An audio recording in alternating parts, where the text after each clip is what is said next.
Amigos de Ojo con Eso Televisión, les habla José Antonio Lares.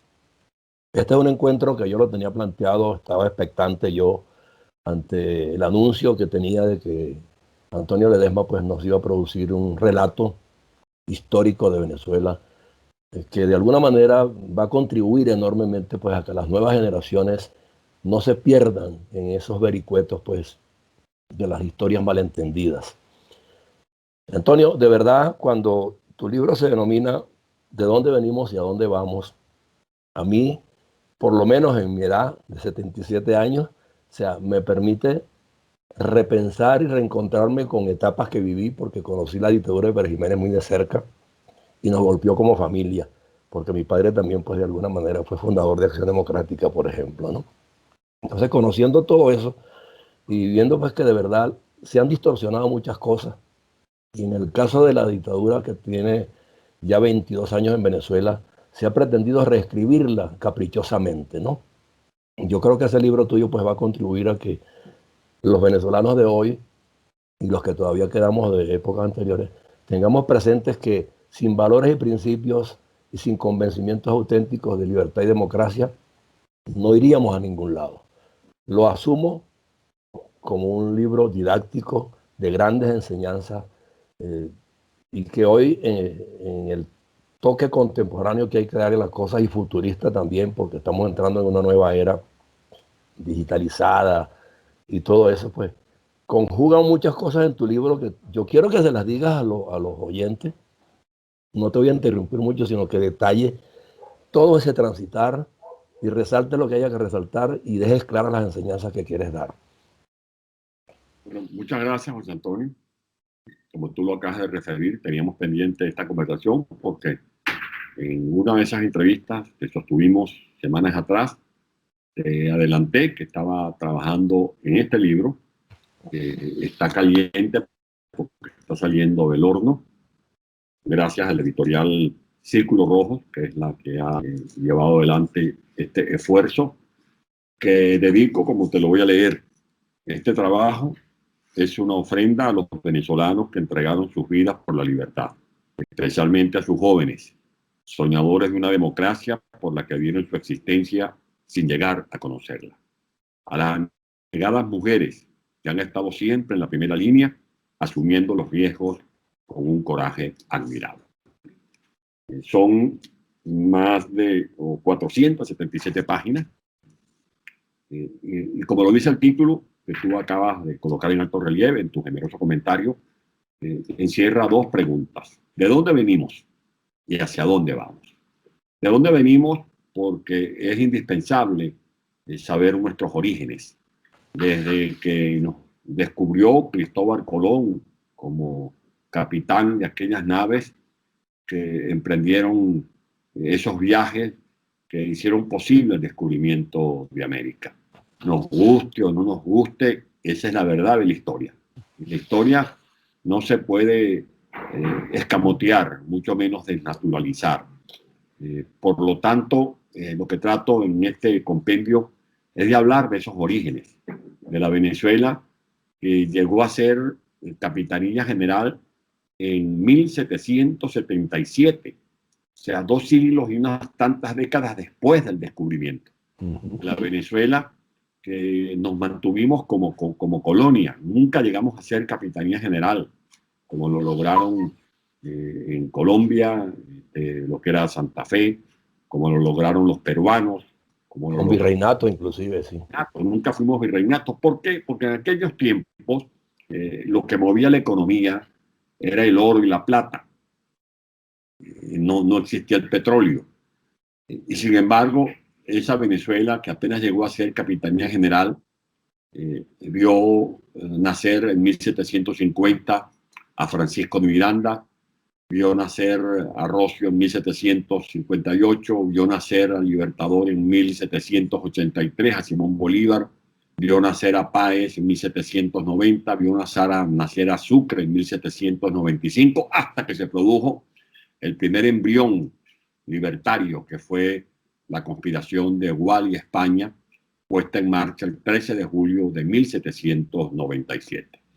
Después seguimos avanzando para que los venezolanos recordemos los primeros esfuerzos puestos en práctica por el general Francisco de Miranda en 1806, una invasión por Ocumare de la Costa, después por la vela de Coro, donde flameó por primera vez lo que es hoy nuestro tricolor nacional, una invasión en la que participaron extranjeros, porque Miranda Cierto, muy cierto, sí. buscó emprendedores o gente dispuesta a correr ese albur.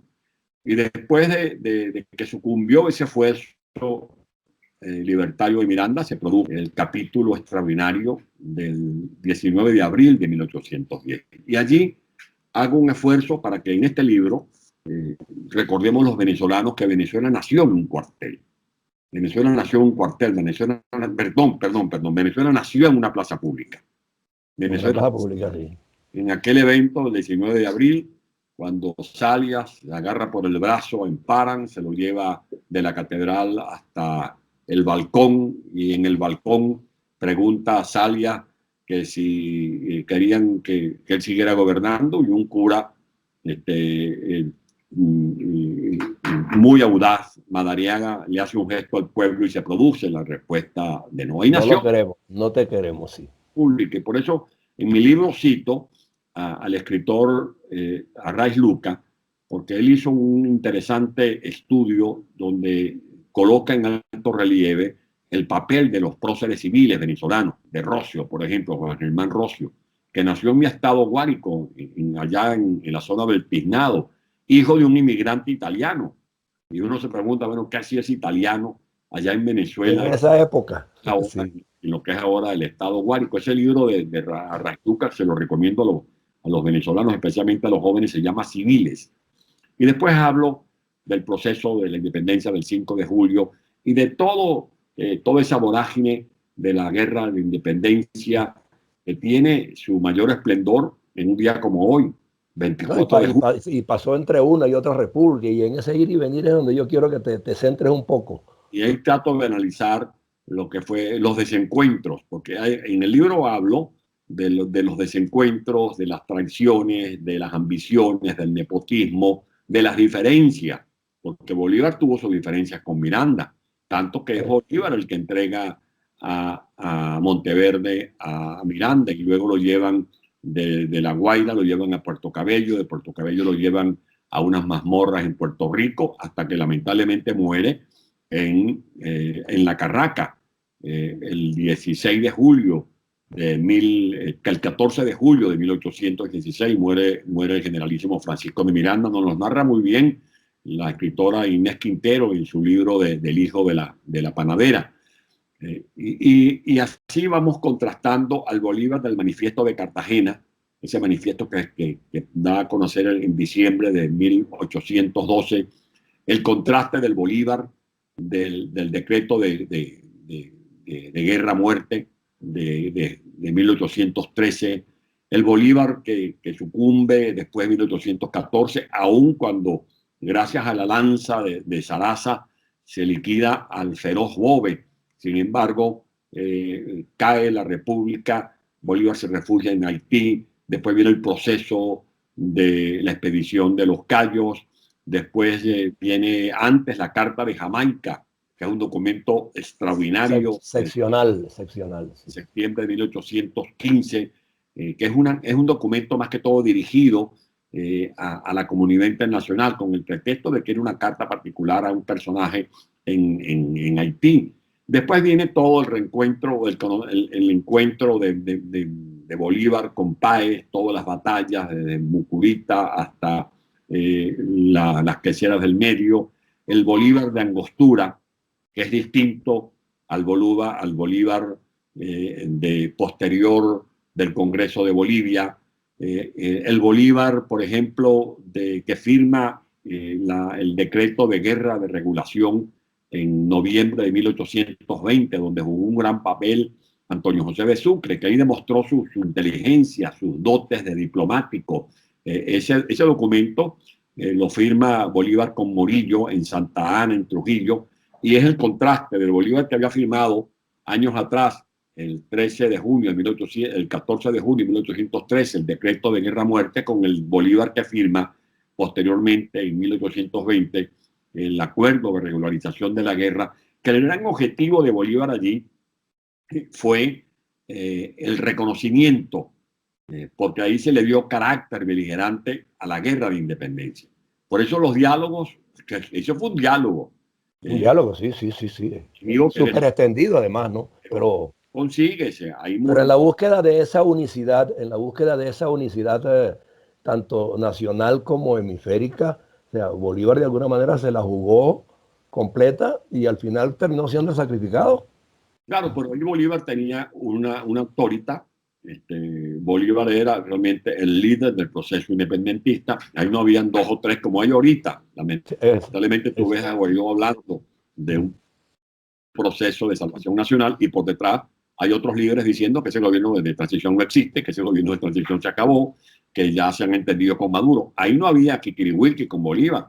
Y por eso ahí también cuento el proceso de las diferencias que tuvo con Santiago Mariño, las diferencias con Bermúdez, las diferencias con Piar, por ejemplo. Exacto. Tuvo hasta que fusilarlo. Pero el objetivo de Bolívar con ese proceso de regularización en el que se dio, pero alcanzó un objetivo claro, que era que le dieran carácter, beligerancia a la guerra que él estaba liderando en Venezuela en pos de la independencia. Después hablamos de todo lo que fue el Congreso de 1821, que lamentablemente no pudo presidir Juan Germán Rocio, porque Rocio muere en marzo de ese mismo año, y después, bueno, viene toda la lucha que hizo posible la consolidación de la independencia de Venezuela, la creación de Bolivia, la independencia de Perú, de Ecuador. Antes, y es un caso que yo lo comento, se dan las grandes batallas de Pantano de Vargas en el 25 de julio de 1819.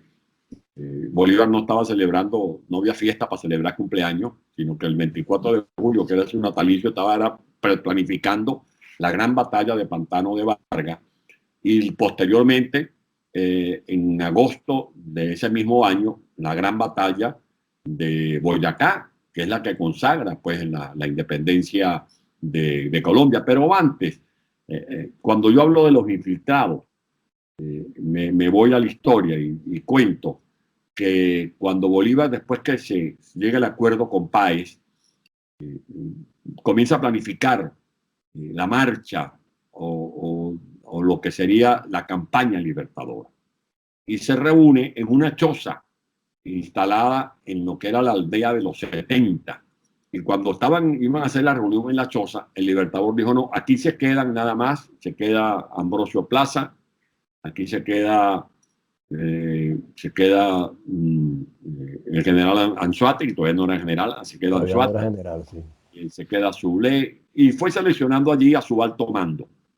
Y luego colocó una guardia alrededor de la choza para que nadie estuviera cerca y así no pudieran escuchar lo que estaban discutiendo. Ahora, ¿qué estaban discutiendo allí en la choza?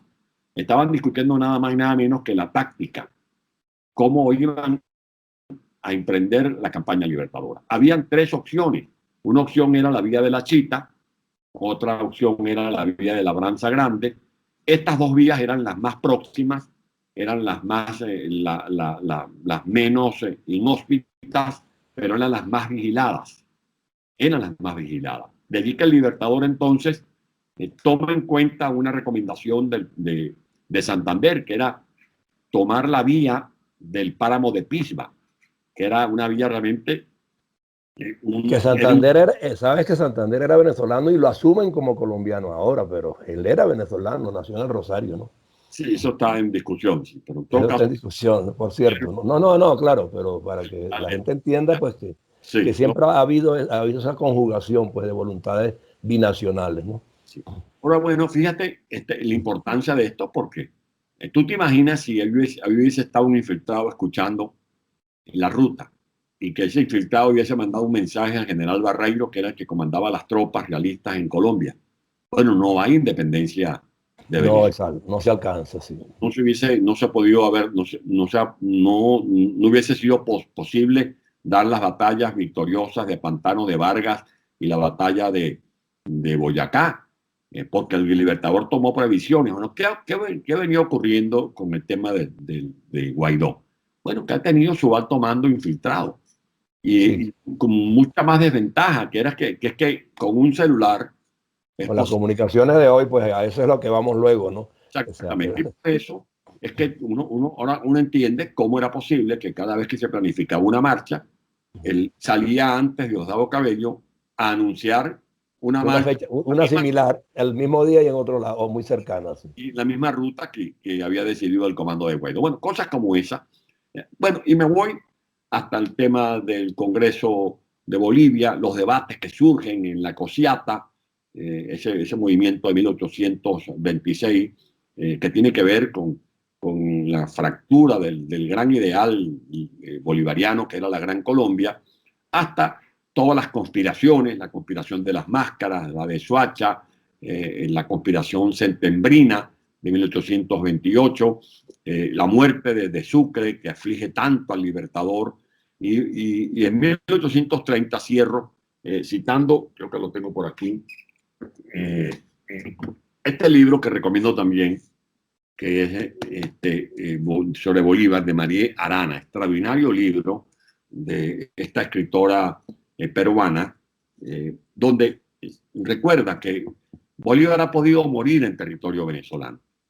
Bolívar quería salir Quería, sí. eh, para hacerse un tratamiento médico. El comandante de un buque, el buque Shannon, de bandera británica, que era admirador de Bolívar, incluso le dijo, cómo no, yo lo traslado en mi barco y le doy mi camarote al Libertador. Pero después se dieron cuenta que el buque tenía que hacer necesariamente una parada en La Guaira. ¿Y sabes por qué no pudo abordar el buque el Libertador? Porque no tenía permiso para pisar territorio venezolano. A mí me dolió mucho, te advierto que soy muy sensible. Sinceramente, pero ya tú ves que en esa época pues ya se producían ese tipo de impases, inconvenientes, ¿no? Operativos y estratégicos, ¿no? No, claro, y por eso hablo en el libro la referencia que los jóvenes, sobre todo los jóvenes, todos los venezolanos, pero los jóvenes sepan todas estas discrepancias, los celos, las traiciones, las Y deslealtades. vicisitudes de todo tipo, allí hubo de todo, traición, desde traiciones hasta lealtades inesperadas, ¿no? Porque también desde afuera se consiguieron muchos apoyos que Bolívar no esperaba. Sí. Y el Libertador, que muere en 1813 en Santa Marta, es repatriado en 1842 y su hermana María Antonia, que no era partidaria, por cierto, de la independencia. Ella Sí, siempre, ella murió siendo contraria a las luchas de la independencia, porque en las familias hay discrepancias. sí, sí. La Ah, sí. hermanita del Libertador que apoyaba a los realistas.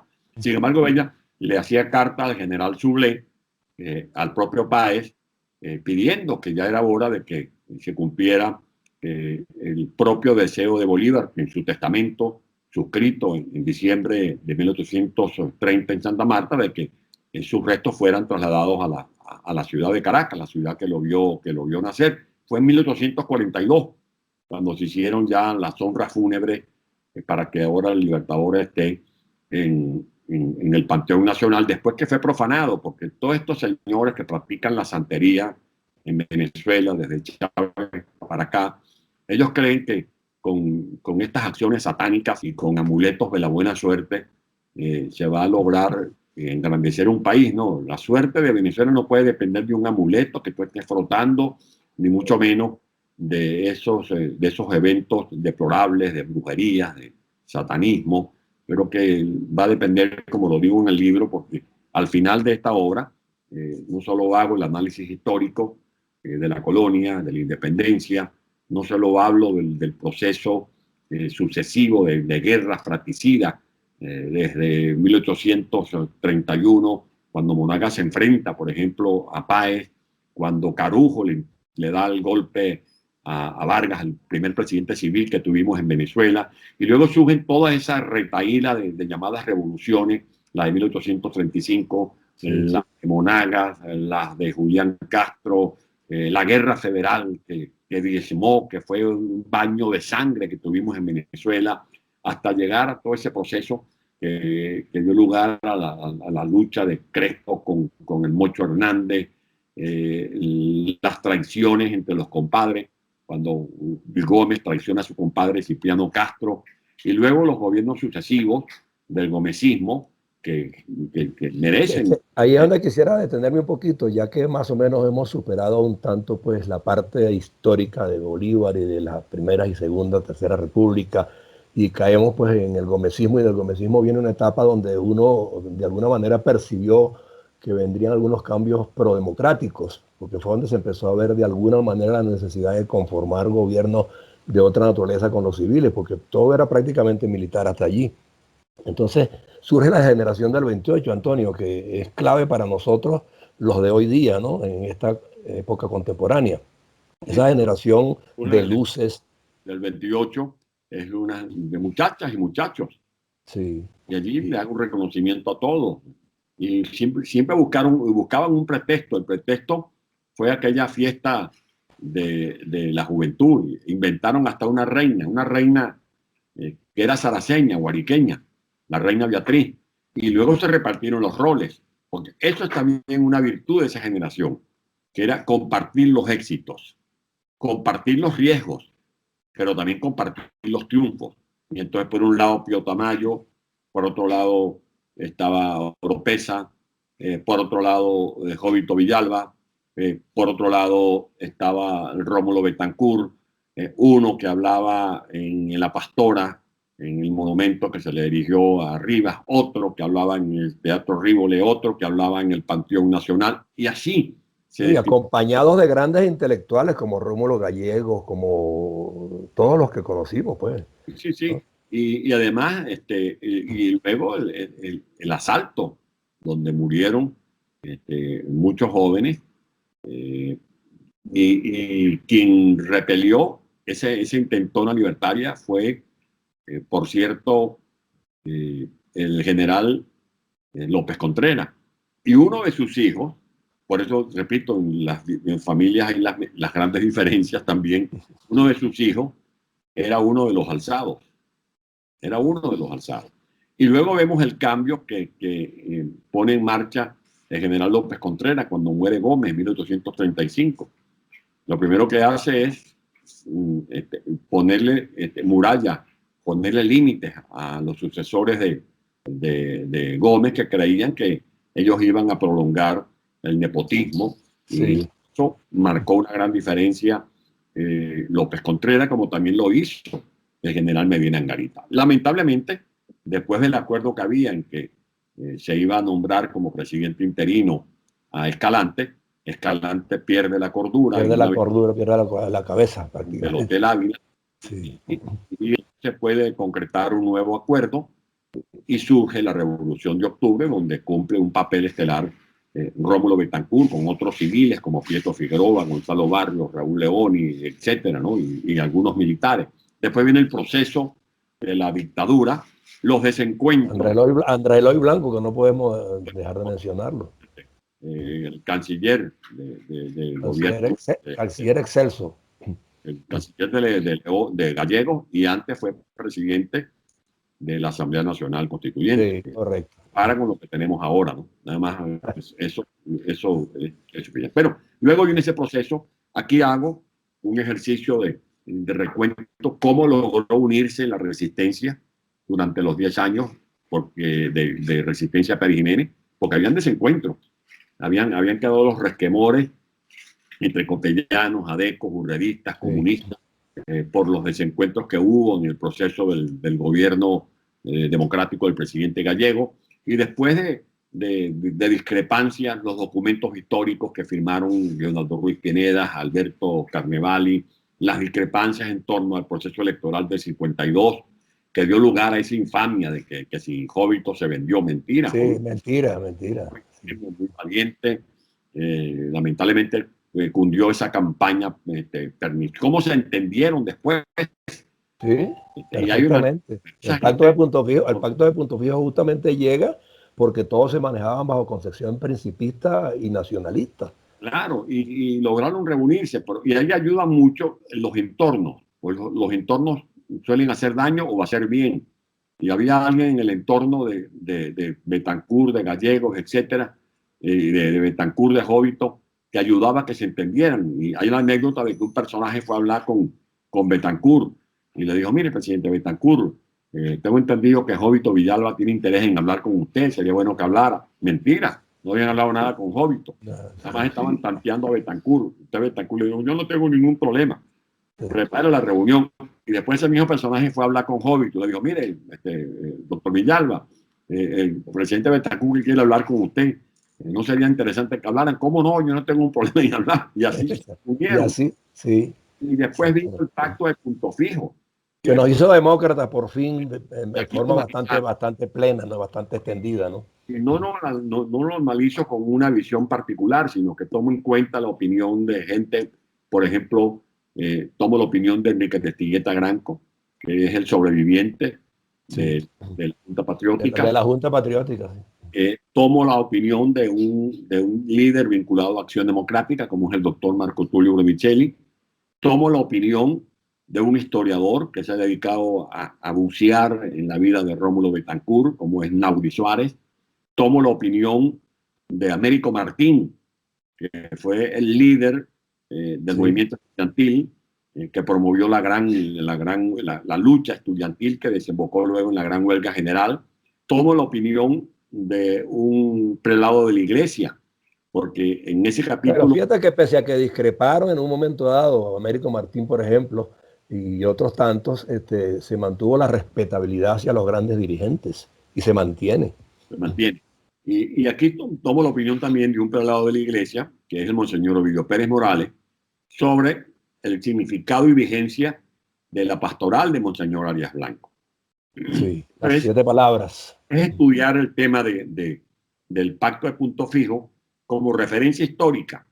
Y luego hago una comparación entre la dictadura y la democracia. Y cito documentos, un documento del doctor Asdrúbal Aguiar, que hace una relación muy bien documentada de los logros de la democracia que superan con creces las llamadas obras desarrollistas de la era de Pérez Jiménez. Y luego cito un artículo que para mí va a estar vigente siempre y que se lo recomiendo a los venezolanos y sobre todo a los jóvenes, de Thais Peñalver. En ese artículo de Thais Peñalver se desmonta toda esa ficción de que hoy Venezuela es por lo que hizo Pérez Jiménez.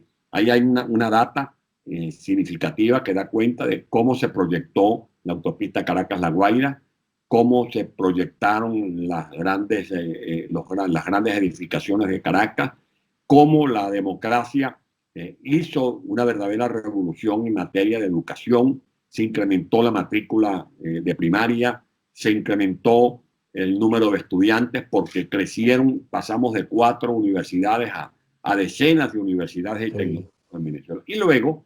La electrificación nacional, de alguna manera también. Hay unos capítulos en el que hablo, por ejemplo, de todo lo que es la antipolítica, la ceguera y la rabia que dieron lugar a este esperpento de Chávez y de Maduro, la agenda del odio que se utilizó para sembrar rencores y conflictos y luchas sociales inéditas en Venezuela. Hago una relación cronológica de todo lo que pasó con la constituyente de 1999, de la manera como se cerró el Congreso en el año 2000, de cómo Chávez fue controlando los poderes públicos y desmontando la descentralización, hasta los procesos de resistencia que hemos puesto en marcha los venezolanos, porque es bueno salir del paso a esa campañita de que los venezolanos estamos cruzados de brazos esperando que venga una solución de afuera. No, eso no es verdad. Aquí narro en estas páginas todo lo que fue la lucha de resistencia en el año 2001, cuando los agricultores del Zulia, por ejemplo, los ganaderos del Zulia, los del Guárico, los de Monaga, los del Táchira, se opusieron a la ley de tierras que Chávez metió en aquel paquete de la ley habilitante Aquí hablo del paro cívico que tuvo lugar el 10 de diciembre del año 2001. Que la fue protesta de los padres y representantes no la incluiste sobre la modificación de la ley de educación. capítulo que se llama Con mis hijos no te metas, Eso. Okay. la campaña que hicieron Muy importante, muy importante. antes. Luego viene todo el proceso de la gran marcha del 11 de abril del 2002. Antes se había hecho la gran marcha del 23 de enero del año 2002, que fue el resurgimiento de las protestas masivas y los errores que se cometieron. Por ejemplo, el 11 de abril del 2002, yo digo que lo que hicieron millones de venezolanos con las manos, un grupito lo desbarató con los pies, porque ahí se cometieron fallas, se cometieron errores. Y luego voy avanzando hasta lo que tenemos en la actualidad. Y hay un capítulo que yo lo llamo la crisis, la catástrofe humanitaria. Eso comienza en la página 283. Ahí comienzo a desmontar con datos, con documentos, que es mentira, que la escasez de alimentos, de medicinas, la crisis de agua potable, de gas, de gasolina, de salud, es mentira, que es consecuencia de las sanciones. Aquí está demostrado en este libro. Y creo que va a ser un aporte importante para que los venezolanos tengan argumentos a la hora de salir al paso a estos cantamañanas y a estos espadachines que usa la narcoguerrilla venezolana, la narcotiranía venezolana, para decir que no hay gasolina por las sanciones. Mentira. Y es insólito que en este momento haya dirigentes políticos que se hacen llamar de oposición, haciendo campaña para que levanten las sanciones a estos perpetradores de crímenes de lesa humanidad, a estos asaltantes del erario público, a estos personajes que están vinculados con actividades del narcotráfico. En Venezuela no hay gasolina, no por las sanciones. Antonio, qué bueno que estás hablando de eso, porque llegamos al hoy justamente y estamos hoy día en una encrucijada definitivamente todavía confusa. Y hay quienes están en esa actitud pues un tanto complaciente con la dictadura y otros que de alguna manera inventan diariamente otras rutas. Pero en el fondo, ¿cómo vislumbras tú, después de haber repasado todos esos episodios, haberlos comparado históricamente, cómo hemos avanzado y cómo hemos retrocedido? ¿Qué puede pasar ahora entonces? No, yo creo que Venezuela está en medio de una catástrofe de todo orden económica, porque el desplome de la economía supera los 73 puntos del Producto Interno Bruto. Somos un país con un pueblo arruinado. En el libro así lo dice el sumario, un relato que explica cómo fue posible arruinar a un país riquísimo y las propuestas para salir de la crisis. La hiperinflación, el déficit fiscal, la devastación de la infraestructura venezolana, que uno ve cómo están en quiebra las universidades con su planta física deteriorada. Y si te sales de las universidades y vas a las aulas de las escuelas, te encuentras con peor todavía instituciones desoladas. Si sales a los hospitales, puedes confirmar lo que dicen las investigaciones, que el 85% de los quirófanos están fuera del servicio. Hospitales que no es que no tengan medicinas, que es grave, no es que no tengan equipos de rayos X o de tomografía, que también es grave, es que no tienen ni agua potable. No, y qué bueno que tú haces mención, tú estás haciendo mención, Antonio, algo muy importante sobre eso de culpar a las sanciones de lo que nos ha pasado y nos está pasando. Y resulta que por allí apareció ayer una información bien precisa, detallada, de que se perdieron 35.000 millones de dólares por obras inconclusas y mal concebidas. Bueno, no solamente lo que se perdieron, sino lo que se pagó. En Sí, Venezuela exacto, sí, perdieron. 3 millones de dólares con sobreprecio. En algunos casos con sobreprecio, en otros casos obras que no están concluidas, como la del ferrocarril, por ejemplo. Y otras que se pagaron y no se iniciaron siquiera. Que se pagaron y no se iniciaron. La prolongación, por ejemplo, del metro hacia Guarenas. Esa obra del monotren que se hizo de Petare, eso está el incremento del costo, como también la obra que está allí en San Agustín del Sur y en San Agustín del Norte, son obras con grandes incrementos, porque es verdad que hubo hechos de corrupción de Odebrecht en Panamá, pero en Panamá se hizo el metro. Es verdad que hubo denuncias de corrupción en Perú, pero es que se hicieron las carreteras, se hicieron los puentes. Es que en Venezuela se le pagaron miles de millones de dólares a esta empresa sin que se hubiesen concluido las obras. y resulta que en Venezuela es donde no hay investigaciones. Yo soy uno de los más interesados en que se haga la investigación para que se ponga en blanco y negro realmente quiénes recibieron y quiénes no recibieron sobornos o recursos provenientes de esta empresa. Pero como tú lo preguntabas, hay ahí la campaña de que no hay gasolina por las sanciones. Lo insólito no es que lo diga Maduro, porque ellos son los campeones de las falacias, de las mentiras, de las argucias. Lo insólito es que haya llamados voceros de oposición que sumen sus voces a estos cánticos. No hay gasolina porque Chávez votó más de 20.000 trabajadores de petróleos de Venezuela. Y punto, ahí comenzó el caos. Y aquel pitico en el que Chávez echó a la calle. Ahí tenemos a Horacio Medina, ahí tenemos a Juan Fernández, tenemos a líderes de la empresa petrolera formados en las mejores. Eddie Ramírez. Bueno, Venezuela llegó a tener, estimado amigo, 22 refinerías. Tuvimos refinería en Alemania, teníamos refinerías en Suecia, en Inglaterra, refinerías, por ejemplo, en Jamaica, refinerías en las Bahamas, refinerías en Curazao, refinerías en Cuba, que nos las robaron, por cierto, esa refinería que se recuperó con dinero venezolano, se la cogieron los cubanos, o se la dieron estos traidores a los cubanos, la refinería de República Dominicana, las refinerías adquiridas en Estados Unidos. En la costa oeste de Estados Unidos nosotros teníamos un gran mercado y llegamos y tenemos Silgo, que ahora está muy venida menos, que llegó a tener casi 14.000 estaciones de servicio.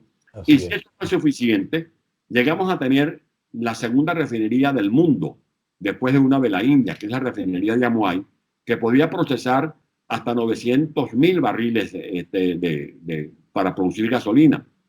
Pero además de la de Yamuay, teníamos la refinería de Punta Cardón, o la de Bajo Grande en el Zulia, o la del Palito en Carabobo, o las refinerías de Guaraguao, de Los Roques en el estado de Anzoátegui. Ustedes no vengan a decir que no hay gasolina porque no hay, por las sanciones. No, es que deterioraron las refinerías, el recurso humano lo botaron. Acabaron con otra creación PDVSA, pues que es creación justamente de la era democrática. ¿No? Y en vez de estar invirtiendo en los proyectos de conversión profunda, en vez de estar haciendo, consolidando el INTEBE, el Instituto de Investigaciones. Lo acabaron también. Papel, en vez de estar desarrollando los grandes proyectos gasíferos, como lo ha venido hablando el doctor Tadao Harvey o Evanán Romero, lo que hicieron fue convertir a PDVSA en una venta de plátanos, de pollo, haciendo programas de barbería, y usando los recursos de PDVSA para colocarlos en las mesas de operaciones fraudulentas, porque hicieron de PDVSA en combinación con el Banco Central un gran casino financiero. Por eso no hay gasolina. Lo otro es que digan que no hay comida por las sanciones, mentira. O es que se olviden de la ley de tierra de la que acabo de hablar del año 2001. Esa ley de tierra dio lugar a lo que ocurrió, por ejemplo, con la hacienda Bolívar en el sur del lago del estado Zulia. Allí, en esa tierra se procesaba ganado de doble propósito. Ahí se estaba desarrollando la raza Gertrudis, la raza Limonero. O los venezolanos tienen que recordar el famoso queso de Palmisuria, el famoso rasco de Santa Bárbara, los plátanos que se sembraban y cosechaban en el estado Zulia. Todo eso lo arrasaron. O se olvidan de aquellos personajes que llegaban a las fincas del Zulia con una pistolota en la cintura, escoltados por batallones de la Guardia Nacional, a atropellar a los productores agropecuarios. En mi estado natal, en la cuenca del Tiznado, arrasaron con los productores agropecuarios a punta de fusiles. Ahora la zona está llena de guerrilleros el Hato del Frío de Apure, ahí habían más de 30.000 cabezas de ganado. Hoy lo que hay es rastrojo. El Hato del Charcote, por ejemplo, en el estado, creo que en el estado Cogere, el Hato Piñero, el Hato La Marqueseña, el Hato Caroní, el centro de reproducción El Yagual, los centros lácteos. Había un centro lácteo en los Andes, que tenía bases de operaciones, por ejemplo, en Cabudare y en La Zulita. Eso procesaba entre lunes y viernes cerca de 500.000 litros de leche.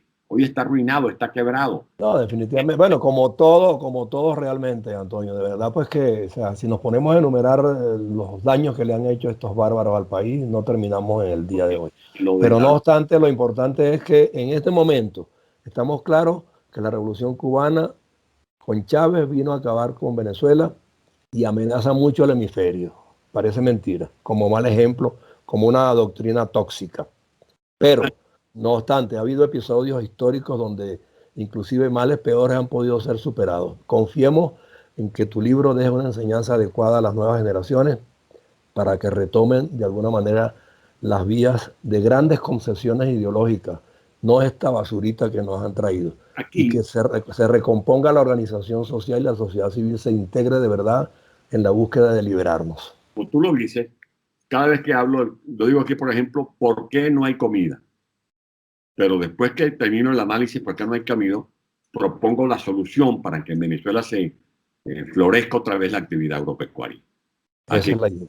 hay que hacer un censo de tierra, aquí hay que acabar con el latifundismo, y el primer latifundista es el Estado. ¿Por qué tiene que tener el Estado tanta tierra en vez de distribuir esa tierra en manos de los campesinos, de los pequeños productores, de los grandes productores? Aquí hay que retomar los procesos de investigación, de cruce en el reino animal, de cruces genéticos en el reino y también en el reino vegetal, cómo mejorar la productividad a la hora de sembrar arroz, sorgo, maíz, cómo recuperar el valle de Quibor, cómo recuperar los valles de Aragua, cómo recuperar la producción de café, de varios rubros, comenzar Sí. por varios rubros. Claro, pero de manera prevalente, Antonio, el prerequisito es deslastrarnos del régimen mafioso Ah, no, claro. y delincuencial que tenemos. Y ahí hay que aplicar otro sistema que ya no es discursivo, ya tiene que ser de actuación concreta de una coalición Yo o de propongo, lo que sea fíjate para lo que lograrlo. para la recuperación de Venezuela propongo aquí. Aquí hay para el tema, por ejemplo, de petróleo. Creo que Venezuela va a necesitar crear una agencia nacional de hidrocarburos y una nueva ley de hidrocarburos. Tenemos que abrirnos al capital internacional. Sí, Olvidémonos, pero desenquistar el régimen, digo yo, el sistema que tenemos, las voy, mafias, voy a eso, hay, voy a hay que ir a eso. son dos cosas distintas. Una cosa es la recuperación económica, la recuperación de la infraestructura. Para eso propongo un plan marcha. Un plan marcha para los venezolanos. Como lo dijo Miguel Rodríguez recientemente, se van a requerir por lo menos 100 billones de dólares. Tenemos que buscar esos recursos en el Banco Mundial, en el Banco Interamericano de Desarrollo, en el Fondo Monetario Internacional. Tenemos que recuperar los capitales robados y repatriar los capitales que han huido de Venezuela, que son dos cosas distintas. Una cosa es los dineros que están en fondos internacionales robados y otra cosa son los capitales que gente sacó de Venezuela porque no hay seguridad No hay jurídica. seguridad jurídica, claro. La única manera de repatriar esos capitales es con confianza, con seguridad jurídica, reponiendo las instituciones, que sean instituciones solventes, instituciones autónomas. Ese es un proceso que va a requerir de un gran trabajo de renegociación de la deuda externa, que es incuantificable. Y además hay muchos compromisos opacos de dudosa factura. Nosotros no podemos estar pagando la deuda externa mientras el país esté sumido en la pobreza. Ese es un tema que tenemos que tener muy claro. Ahora, ¿cómo hacer para llegar a esas grandes mesas de trabajo en esa concepción de cambio y de transformación renovada? ¿Cómo llegar allí sin pasar por lo otro primero? O sea, ¿cuánto tiempo estimas tú o qué vía política o de negociación crees tú que funcione para que lleguemos definitivamente al rescate? Bueno, yo creo que aquí tenemos que estar claros que si no hay la intervención internacional, nosotros no vamos a lograr salir de esta tragedia. Y bien lo dijo anteayer el doctor Ricardo Hausmann, que en Venezuela no habrá posibilidades de recuperación mientras esta gente siga usurpando los poderes públicos. Olvidémonos de esa fantasía de que Maduro va a facilitar que si un revocatorio, que si con las elecciones regionales nosotros vamos a salir de esta tragedia. No, mentira. Estamos lidiando con una corporación criminal que la apoyan los rusos, que la apoyan los cubanos, los iraníes, que están tomando el territorio nacional para trasladar los conflictos de Irán con Estados Unidos, desarrollarlos desde Venezuela. Y Rusia usando a Venezuela como una pieza de su ajedrez geopolítico. Esa es la gran ¿Y verdad. tú crees que Estados Unidos se deje? Bueno, yo creo que no, porque la amenaza también es contra ellos. Todo Bueno, lo que se está, el tinglado que se está instalando en Venezuela, todas esas bases misilísticas de origen ruso, todos tipos militares que están trasladando Venezuela a Irán, y es evidente, los propios Estados bueno, Unidos acaban de estaban trasladando buques con cargamento bélico hacia los estados, hacia el territorio venezolano. La presencia de los grupos narcoguerrilleros de Colombia, de la FARC y del ELN, por ejemplo, allá en la zona del Piedemonte Llanero, entre la Arauca y Apure. Esas son pruebas incontrovertibles, como también es inocultable eh, todo el desplazamiento de los grupos terroristas que están explotando el oro en el arco minero, o de los cárteles de drogas de México, de Sinaloa, el de Juárez, el de Jalisco, que en alianza con el cártel de los soles de factura venezolana están metidos, por ejemplo, en la zona del Zulia, el cártel de la Guajira, los que traen droga por el Catatumbo desde Colombia, que han hecho de Venezuela un santuario del narcotráfico. Todo eso habrá que ahí desmontar. está el detalle, hay que contraponerle a todo eso, o sea, una acción muy específica Claro, y muy contundente para eso sí, y sin demora, Antonio, porque es que entonces se va agravando, y es verdad que no hay salvación nacional posible. para eso propongo un Plan Colombia.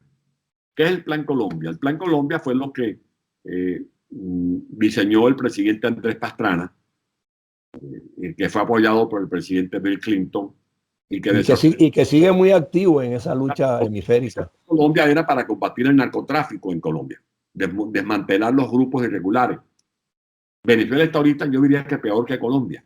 Y por eso se requiere un Plan Colombia a lo venezolano. Adaptar esa experiencia, tomarla en cuenta para adaptarla a Venezuela. ¿Por qué? Porque no basta con salir de Maduro. Maduro es una pieza más de ese conglomerado delincuencial.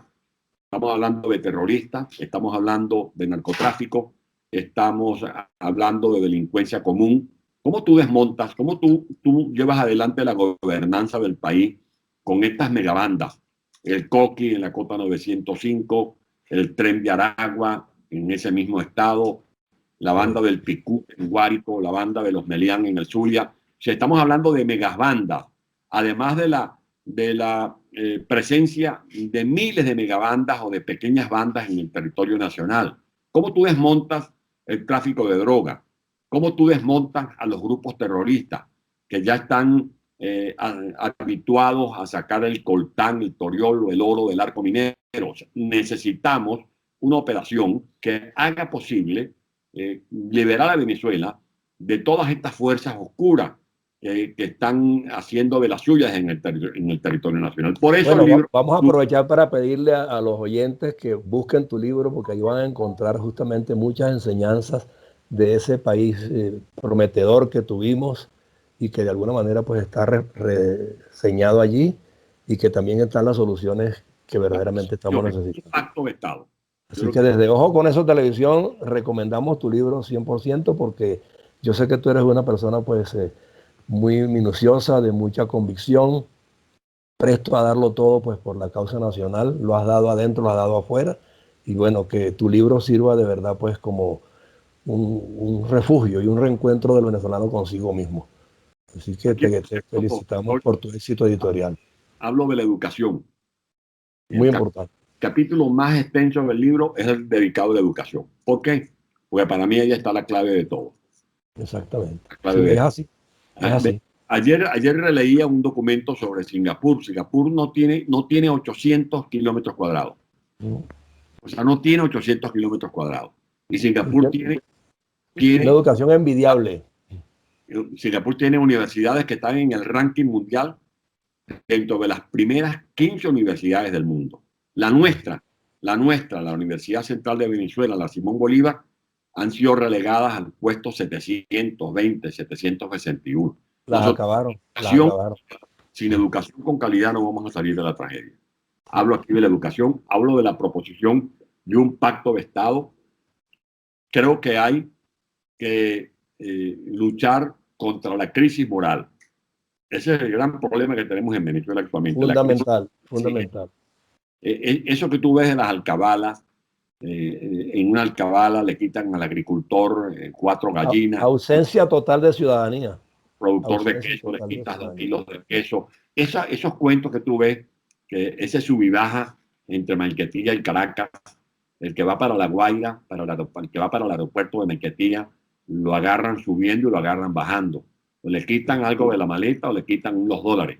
Si tú vas a sacar una partida de nacimiento, si vas a sacar un pasaporte, si vas a sacar una cédula de identidad, si vas a sacar una partida de defunción, si vas a enterrar a un ser querido, sufres despidiendo al ser querido y sufres porque no tienes cómo pagar en dólares la matraca que te aplican. Eso tiene que acabarse. Sí, no, la situación está en un grado tal de descomposición que ya no caben pañitos calientes, sino acciones muy contundentes. Entonces aquí Y hay bueno, que soluciones. Me he apoyado en gente que sabe, yo busco, porque yo no soy ningún sabiondo, yo busco, leo, estudio, busqué apoyo de los técnicos en materia agropecuaria, de la gente que está en FEDEAGRO, de la gente que está en la Federación de Ganaderos, busqué los análisis que se han hecho en estudios promovidos, por ejemplo, por José Curiel, por Warner Corrales. Busqué apoyo en especialistas en salud, como el doctor José Félix Oleta, por ejemplo. Busqué apoyo para el tema del agua en expertos como José María de Viana, porque ese cuento de que en Venezuela no hay agua por las sanciones, eso es mentira. Venezuela, si algo tiene Venezuela es acueductos. Ahí está, no te voy a fastidiar más. Nada más el ejemplo no, del no, solo que estoy intentando que Estado antes de Bolívar. que cerremos el programa, El Estado porque de Bolívar. todos modos yo creo que hemos descrito más o menos pues toda esa fortaleza editorial que está allí recogida, ¿no? Y de progreso y de desarrollo y de rescate nacional, pero que no quiero terminar el programa sin darte la oportunidad y que se la des tú también a los seguidores de Ojo con Eso Televisión, de que les digas dónde encontrar tu libro, si está en las librerías normales y convencionales, si está en Amazon, cómo obtenerlo, pues para que Pasa que tengan allí el abrevadero necesario para nutrirse de información válida para una nueva Venezuela, pues que tiene que aparecer en algún momento. está saliendo ahorita del editorial, de la imprenta. En los próximos días va a estar en la web de la editorial Círculo Rojo y también a disposición de los que tengan a bien adquirirlo o tramitar su adquisición en Amazon. Ok. Esa es y por Ya supuesto, todo eso lo tienes coordinado ya entonces. está coordinando, en eso me está ayudando mi esposa Mixi, mi hija Mixi, Mixi Matilde, que todo lo estamos haciendo en familia con el apoyo de todos para Y, que y- y el libro físico, así, y lo vas a tener también después como libro virtual, ¿no? Sí, sí, sí. Libro físico, está planificándose el bautizo correspondiente, después Ok, una serie de presentaciones en distintas partes de aquí de ok, España, de Europa, donde surgen invitaciones. ok. Y luego, también además de la colocación física en librerías aquí en Europa, en América, Ok. eh, la venta a través de Amazon y a través también de la web de la propia editorial. Y como te decía, soluciones. No me he quedado nada más en el capítulo de la historia, no me he quedado en el diagnóstico, así como digo que hay un problema de agua en el estado Bolívar, digo que hay soluciones para el problema del estado Bolívar, que no tiene justificación, que un estado que tiene el Orinoco, que es uno de los ríos más caudalosos del mundo, y que tiene el río Caroní, y que para que tengan una idea de lo que es el Caroní y de lo que es la represa del Guri, en la represa del Guri cabría lo que es hoy Dubái y queda espacio libre. O sea, no hay justificación para que uno vea las noticias que he leído en estos días del Estado Bolívar, de gente agarrando una perola, una Sí, ponchera, cuando sorprendente. para agarrar Sor- agua, porque no hay agua, Sorprendente. Sí. cuando nada más en Puerto Ordaz está el acueducto de Tocomita, está el acueducto de Cambalache, nada más en Ciudad Bolívar está el acueducto llamado Soberano, el acueducto Bicentenario, que son acueductos construidos, pero que tienen fallas porque no hay mantenimiento. En el estado Falcón, que la gente está como un camello padeciendo de sed, ahí se construyó un acueducto llamado El Coloso, que costó más de 500 millones de dólares. Bueno, no hay agua, pero lo que sí hay es buen dinero en la cuenta de algunos vagabundos que se quedaron con ese dinero. Bueno, Las represas hay en toda Venezuela, que fue una de las obras de la democracia, especialmente en los gobiernos de Carlos Andrés Pérez. Allí se hizo la represa de Matícora, que está ahorita afectada por mucha sedimentación. Allá está la represa del Pau Cachinche, en el estado Cogede. Ahí están todos los esfuerzos de inversiones que se hicieron en el estado Guárico, Plan Lagunero, la represa de Tierra no, abundan obras por demás en todos los sectores como para ilustrar pues cómo fuimos un país en vía de desarrollo y todo se perdió. Pero bueno. Vamos a recuperar, porque lo importante es que no nos quedemos en el lamento, no nos quedemos haciendo el examen de lo que está pasando, sino cómo lo vamos a lograr superar, como por ejemplo que la gente sepa que sí es posible que nosotros volvamos a ser un país con esperanza, pero eso sí, poniendo la apuesta en educación. Que nos saquemos de la cabeza ese cuento de que somos ricos porque tenemos petróleo. No, se acabó ese cuento. Aquí la verdadera riqueza va a estar en la educación con calidad que seamos capaces de promover. Educación. No, y un esfuerzo combinado entre Estado y ciudadanía, más nada. Claro, responsabilidad social, por eso hablo también, creo en una economía solidaria de mercado, pero sin que desaparezca el Estado.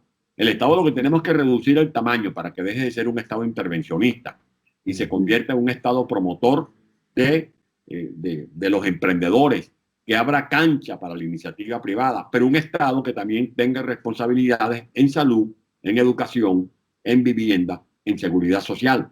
O un Estado que no garantice la alimentación y la educación de sus niños, ni se ocupe de sus ancianos, es un Estado indigno. Y por eso aquí hablo de esa responsabilidad social tan importante. Bueno, vamos a seguir entonces, pues, de alguna manera conversando tú y yo más adelante, pues, tema por tema. Ya allí hay factores que tocar uno por uno para ir de alguna manera desgranándolos en diferentes entregas.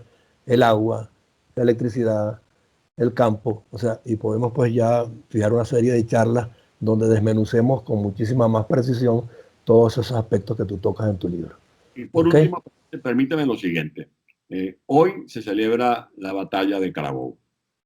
Creo que tenemos los venezolanos que repudiar esta farsa de quienes van al campo de Carabobo después de haber traicionado a los soldados y a los venezolanos que hicieron posible la libertad de Venezuela. Por eso tu entrevista está hecha en buena fecha, porque justamente nos permite hacer ese recorrido histórico, pasando tanto por la etapa de independencia como por todo lo demás, para que justamente sea de ti, para nuestros oyentes, un obsequio en cuanto a un examen minucioso pues, de esa historia que necesitamos conocer y que no debemos olvidar jamás.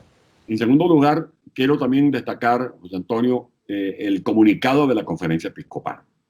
Yo me sumo a lo que ha planteado la Conferencia Episcopal, el llamado a repensar a Venezuela, a sumar esfuerzos para liberar a Venezuela. Y en tercer lugar, como venezolano, agradecer las firmes posiciones que han dado a conocer los parlamentarios de Estados Unidos. El senador Ray Scott, el senador Marcos Rubio, el diputado Díaz Balar, quienes han dicho que lo único negociable con Maduro es la definición de cuándo y cómo se va para que no siga usurpando los poderes públicos. En contraste con la posición de algunos dirigentes políticos venezolanos que están abogando porque se le levanten las sanciones a un régimen oprobioso como el que ya ayer en el Congreso de los Estados Unidos se le asignó la etiqueta de genocida y más nada. Genocida. Y que se olviden de que se van a lograr que darle un giro al curso del juicio que está pendiente en la Corte Penal Internacional. Vamos a estar atentos tú y yo y de repente también vamos a hablar de esas cosas. Magnífico. Un abrazo, Antonio. Un abrazo y suerte con tu producción editorial y desde aquí pues todo lo que necesites para conversar de ello una y otra vez, Antonio. Se le aprecia. Cuídese. Un abrazo.